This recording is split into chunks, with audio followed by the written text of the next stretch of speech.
Hello guys, সবাইকে জানাই পাখি প্রেমিক চ্যানেলে স্বাগতম। তো বন্ধুরা, আশা করছি সবাই ভালো আছো এবং তোমাদের সেই সকল শখের পাখিগুলো খুব ভালো আছে। তো বন্ধুরা, তোমরা যে স্ক্রিনে থাম্বনেলটা দেখেছো সেটা থেকে হয়তো বুঝে গেছো আজকের ভিডিওটি কি সম্পর্কে হতে চলেছে। তো নমস্কার বন্ধুরা, আজকের ভিডিওটিতে আমরা জানব আমাদের কোকাটেল পাখি খুশি আছে কি না, না রাগ করেছে, সেটা কিভাবে বুঝবেন। অনেক সময় পাখি পোষেন কিন্তু তাদের মনের অবস্থা বোঝা যায় না, তাই ভিডিওটা শেষ পর্যন্ত দেখো। আমি 3টি পার্টের মধ্যে আপনাকে সমস্তটা বুঝিয়ে দেব।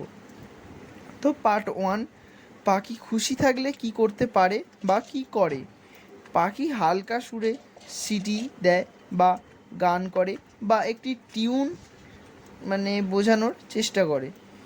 দ্বিতীয়, মালিকের কাছে আসতে চায় এবং খুবই বলতে গেলে ফ্রেন্ডলিভাবে তোমার সাথে ব্যবহার থাকবে পাখি। তৃতীয়, পালক স্বাভাবিক থাকে। ও চতুর্থ, খেলনা নিয়ে খেলে, অর্থাৎ কলোনিতে যে খেলনা বা কিছু পরিমাণ খেলার জিনিস থাকে সেগুলি নিয়ে খেলাধুলা করে। তো বন্ধুরা, এবার হচ্ছে পার্ট 2, অর্থাৎ পাখি রাগ করলে কি করে। তো বন্ধুরা, কোকাটেল পাখি যদি রেগে যায় দেখবেন খুবই পরিমাণে চিৎকার করে জোরে, ঠোঁট দিয়ে কামড়াতে পারে বা কামড়ানোর চেষ্টা করে, পালক ফুলিয়ে বসে থাকে, এছাড়াও কাছে গেলে দূরে সরে যায়। তো বন্ধুরা, এবার হচ্ছে পার্ট 3, অর্থাৎ কী করলে পাখি খুশি থাকবে।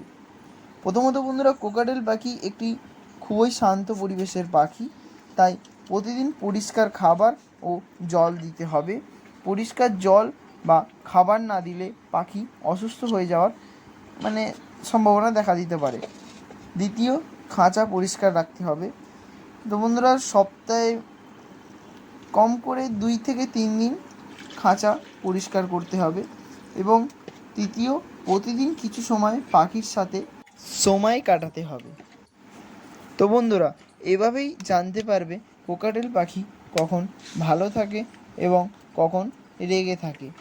তো বন্ধুরা, এই ছিল আজকের ভিডিওটি ভালো লেগে থাকলে একটি লাইক দিও এবং ভাইয়ের চ্যানেলে নতুন হয়ে থাকলে চ্যানেলটি সাবস্ক্রাইব করো এবং কমেন্ট করতে ভুলো না। তো বন্ধুরা, এই কোকাটেল পাখি রেগে যাওয়ার আরেকটি কারণ হচ্ছে যদি পাখি খাবার শেষ হয়ে যায় বা সময় মতো খাবার না পায়, তখন কোকাটেল জোরে ডাকতে শুরু করে। এটা মূলত মালিকের ডাক দেওয়ার জন্য। তো ধন্যবাদ বন্ধুরা, আবারও দেখা হবে